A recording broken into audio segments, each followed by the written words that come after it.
Hello दोस्तों, क्या हाल है।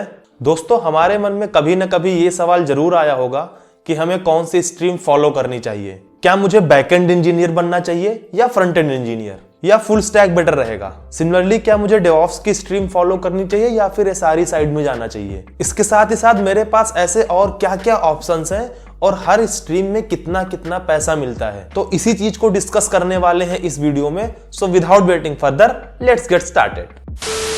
दोस्तों, किस स्ट्रीम को फॉलो करना है इसके पहले कौन कौन सी स्ट्रीम होती हैं और उनका क्या काम होता है, पहले ये जान लेते हैं। तो सबसे पहली अपनी होती है SDE यानी software development engineer. SDE backend, front end और फुल स्टैक तीनों के लिए हो सकते हैं। जनरली हायर लेवल जैसे SDE 2 या SDE 3 के लिए स्पेसिफिकली मेंशन कर दिया जाता है कि वो रोल बैकएंड का है, फ्रंट एंड का है या फुल स्टैक का है। लेकिन अगर किसी जॉब डिस्क्रिप्शन में ये एक्सप्लिसिटली मेंशन ना हो तो आप उस जॉब डिस्क्रिप्शन की रोल्स एंड रिस्पॉन्सिबिलिटी देख के आइडिया लगा सकते हैं। अब SDE की पोजीशन को अलग अलग जगह पर अलग अलग नाम भी दे दिया जाता है, जैसे MTS यानी मेंबर ऑफ टेक्निकल स्टाफ या फिर XYZ एनालिस्ट, जहां पर XYZ आपका एसोसिएट, टेक्निकल या असिस्टेंट ऐसा करके कुछ भी रहता है। तो टेक्निकल एनालिस्ट, एसोसिएट एनालिस्ट और असिस्टेंट एनालिस्ट ऐसे करके पोजीशन दी जाती है। सेकेंड होता है अपना डेवऑप्स का। डेवऑप्स बेसिकली प्लेटफॉर्म या इंफ्रास्ट्रक्चर को मैनेज करते हैं जिसपे आपकी सर्विसेज या एप्लीकेशन एक्चुअल में रन होता है। बहुत सी कंपनीज में अभी भी डेडिकेटेड डेवऑप्स की हायरिंग नहीं होती है, लेकिन आजकल बहुत से स्टार्टअप्स और कॉर्पोरेट्स में डेवऑप्स की पोजीशन को स्पेसिफिकली डिफाइन कर रखा है।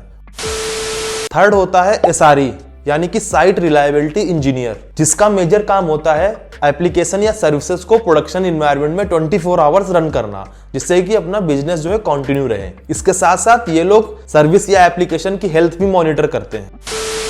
नेक्स्ट है अपना SDET यानी कि software development engineer in test. इन लोगों का मेनली काम ऑटोमेटेड टेस्टिंग का होता है। इसके साथ साथ थोड़ी बहुत मैनुअल टेस्टिंग कर, जिसके लिए एक्चुअली कई सारे कॉर्पोरेट्स में QA का एक डिफाइंड और डेडिकेटेड डिफरेंट रोल होता है, बट मेजरली SDETs जो है ऑटोमेटेड टेस्टिंग पे ही फोकस करते हैं।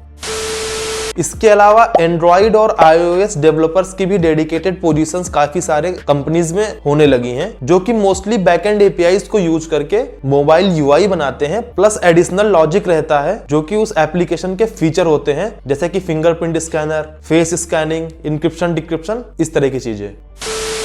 अब आते हैं मेन क्वेश्चन पे कि किस कैरियर ऑप्शन में पैसा ज्यादा मिलता है।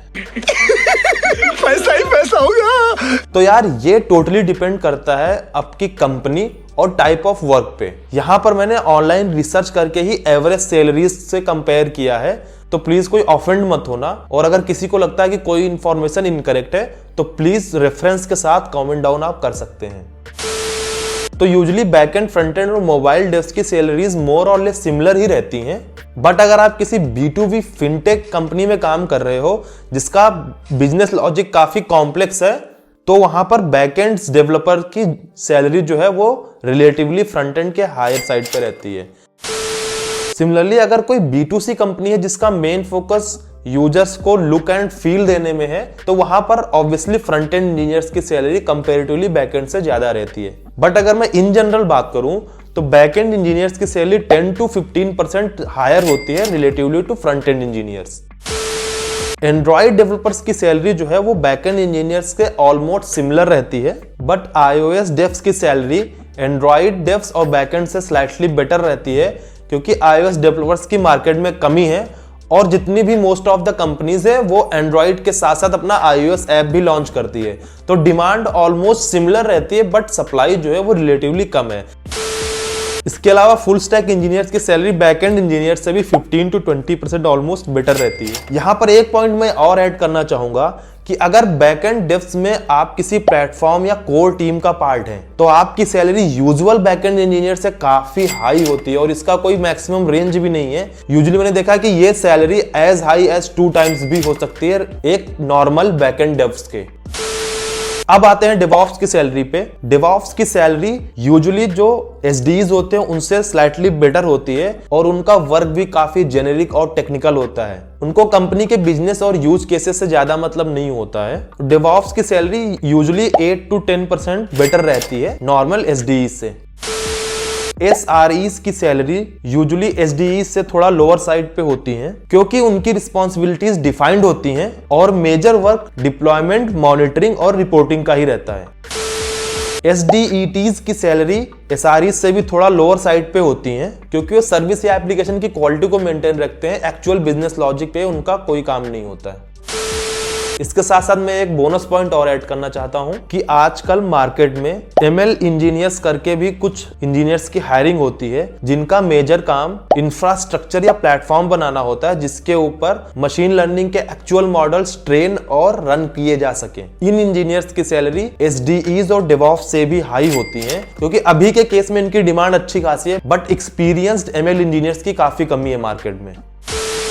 अगर हम एक स्केल पर सारे रोल्स की सैलरी देखना चाहें तो आपको यहाँ स्क्रीन पे दिख जाएगी। अब मैं बात करता हूं कि मुझे कौन सी स्ट्रीम फॉलो करनी चाहिए और क्या मुझे स्टार्टिंग में ही डिसाइड कर लेना चाहिए या कब डिसाइड करना चाहिए कि मुझे कौन सी फील्ड फॉलो करनी है। दोस्तों, इसके ऊपर मेरा टेक ये है कि आप इनिशियली 2 से 3 साल काफी सारी स्ट्रीम्स और ऑप्शंस को एक्सप्लोर करें। आप जिस भी कंपनी में काम कर रहे हैं वहां पर इनिशियली आप फ्रंट एंड का काम ले, बैक एंड का काम ले, डेवऑप्स का भी थोड़ा बहुत अगर काम मिल जाए तो ले, SDETs यानी ऑटोमेटेड टेस्टिंग का भी थोड़ा बहुत काम करें। ये सारे ऑप्शंस आप एक एक बार एक्सप्लोर करें। यूजुअली आपको एक ही रोल में ये थोड़े थोड़े सारे काम शुरू में मिलते रहेंगे, फिर धीरे धीरे आपको जिस भी स्ट्रीम में इंटरेस्ट है उस स्ट्रीम के काम को थोड़ा ज्यादा पकड़ने लगे। जैसे लेट से आपको बैकएंड करना है तो आप बैकएंड का काम धीरे धीरे ज्यादा उठाने लगे और 2-3 साल एक्सपीरियंस होने के बाद आप डेडिकेटेड बैकएंड इंजीनियर के रोल पे मूव कर सकते हैं। एक बार आपने 2-3 साल बाद ये डिसाइड कर लिया कि आपको किस रोल में जाना है तो उसके बाद लेट से 5-6 इयर्स के बाद आप अगर स्विच करना चाहते हैं कि नहीं अब मुझे बैकएंड नहीं फ्रंट एंड का काम करना है या लेट से बैकएंड नहीं अब मुझे ML इंजीनियर का काम करना है, तो थोड़ा सा वो रिलेटिवली डिफिकल्ट होता है। अगर आप सेम स्ट्रीम की जॉब ढूंढने जाएंगे तो आपको इजिली मिल जाएगी, बट अगर आप चेंज करेंगे स्ट्रीम तो वहां पर आपका एक्सपीरियंस मैच नहीं करेगा, इस वजह से जॉब ढूंढना थोड़ा डिफिकल्ट हो जाता है दूसरी स्ट्रीम की। दोस्तों, उम्मीद है कि आपको वीडियो इन्फॉर्मेटिव लगा हो। अगर आपको वीडियो पसंद आया तो प्लीज इसे लाइक करें, अपने दोस्तों के साथ भी शेयर करें और अगर आप इस चैनल पर नए हैं तो प्लीज सब्सक्राइब जरूर करें। इस वीडियो में इतना ही। Bye bye and take care.